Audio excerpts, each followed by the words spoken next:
I'm Jennifer, 32, standing in the lavish grand ballroom. Chaos erupted around me. My brother Daniel's wedding, meant to cement his place in the elite Carver family, had imploded. Daniel's face was pale, his new wife, Elise, wept, her flawless makeup ruined. Mr. Carver, Elise's father, stood frozen, his usual swagger gone. My mind raced back to the moment that sparked this disaster. Minutes ago, I'd pulled out my phone and cancelled a $50 million software contract with Carver Solutions. The deal they'd banked on to save their sinking company was dead. Daniel's wine glass crashed to the marble floor. 10 years ago, at 22, I was the family outcast. I ditched medical school to launch my tech startup, Novatech Solutions. Daniel, then 25, mocked me at a family dinner. "Jennifer's wasting her life," he sneered. Our parents, obsessed with status and prestige, nodded. They cared more about titles and luxury than grit or vision. While Daniel climbed the ranks at Carver Solutions, I worked 18-hour days in my garage, building Novatech in sweatshirts and sneakers. My family never noticed. They were too busy praising Daniel's every raise, every deal. They thought I was a low-level coder at some startup. In truth, Novatech was worth $2 billion, but I'd kept my ownership hidden through shell companies. Carver Solutions, desperate for the software deal, had no clue they were dealing with me. The wedding day arrived, dripping in extravagance, hundreds of guests, gold chandeliers, endless caviar. When I asked my mother about my seat, she brushed me off. "Elise's family has VIPs. You get it, right?" I did. To them, I was the dropout who threw away a medical career.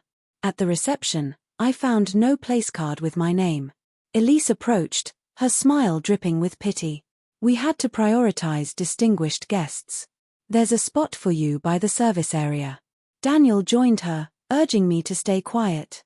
That's when I broke. Years of their scorn fueled me.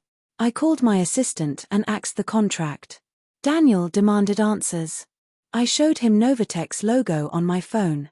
Elise scoffed, insisting Novatech belonged to my cousin.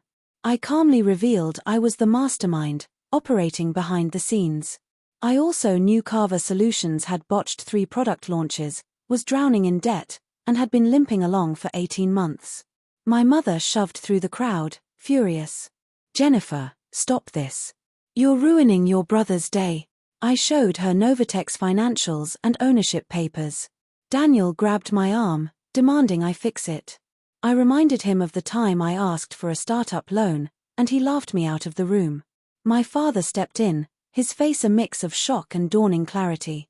I told him while they thought I was failing, I was building an empire. The guests' whispers grew. Phones emerged as people pieced it together. Elise's perfect society wedding became a scandal. Mr. Carver finally asked what I wanted. I said I already had it all: a thriving company, industry respect, and the satisfaction of watching my dismissive family squirm. Daniel begged for a deal, offering me a board seat at Carver Solutions. I smiled and said I'd own a majority stake by week's end. His reckless investments and Mr. Carver's mismanagement had doomed them. In the weeks after, Carver Solutions stock tanked.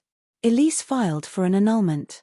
My parents' voicemails shifted from rage to desperate pleas. 3 months later, my mother visited my office, looking worn. She admitted they'd misjudged me, chasing Daniel's shallow success while ignoring mine. I asked if she was sorry or just needed help with their yacht club dues. She winced, saying they deserved my words, but I was still their daughter. I asked if they'd have been proud when I was scraping by in the garage, pouring everything into Novatech. She admitted they wouldn't. I offered a clean slate, details on Novatech's small business grants, office space listings, and advisor contacts, no favors, no handouts. As she left, I knew the service area table at the wedding was my best seat. It revealed my family's true colors. Now, Novatech thrives, and I'm focused on bigger horizons. Daniel took a job as a junior consultant, learning the grind. My parents started a modest bakery with a Novatech loan, humble but honest. I keep my old garage laptop in my office, a reminder of my roots and the empire I built.